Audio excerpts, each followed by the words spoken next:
நீங்கள் செம்பு பாத்திரத்தில் தண்ணியை வச்சு ஊற வச்சு காலையில் குடிக்கிற ஆளாக இருக்கீங்கன்னா சில விஷயங்களை நோட் பண்ணுங்கள். செம்பு பாத்திரத்தில் தண்ணியை வச்சு குடிக்கிறது உடம்புக்கு நல்லது தாங்க.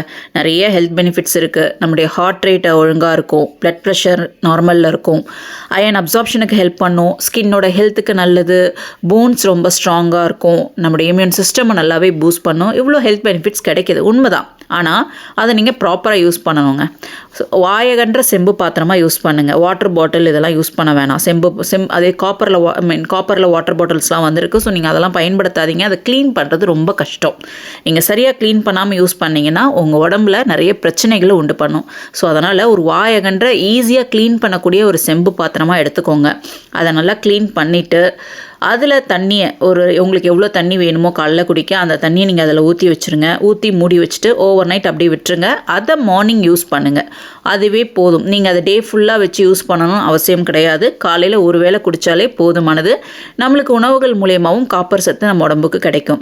ஸோ இந்த மாதிரி பண்ணுங்கள். இன்னொன்று, நம்ம முன்னோர்கள் பண்ண ஒரு விஷயம், இந்த செம்பு பாத்திரத்தை க்ளீன் பண்ணுறதுக்கு இந்த உப்பு, புளி, எலுமிச்சைப்பழம் இது மூணையும் ஒன்றா கலந்து அதை போட்டு தேய்ச்சி நல்லா கழுவுவாங்க. அப்போ தான் அது உள்ளே இருக்கிற அந்த பாசி, அந்த பச்சை கலரில் ஒன்று பாசி மாதிரி படியும் பாருங்கள், அதுதான் டாக்ஸிக்.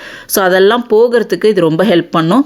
ஸோ இந்த மெத்தட்லேயே டெய்லி க்ளீன் பண்ணி அந்த செம்பு பாத்திரத்தை பயன்படுத்திட்டு வாங்க. உங்களுக்கு எல்லா விதமான நன்மைகளும் கிடைக்கும்.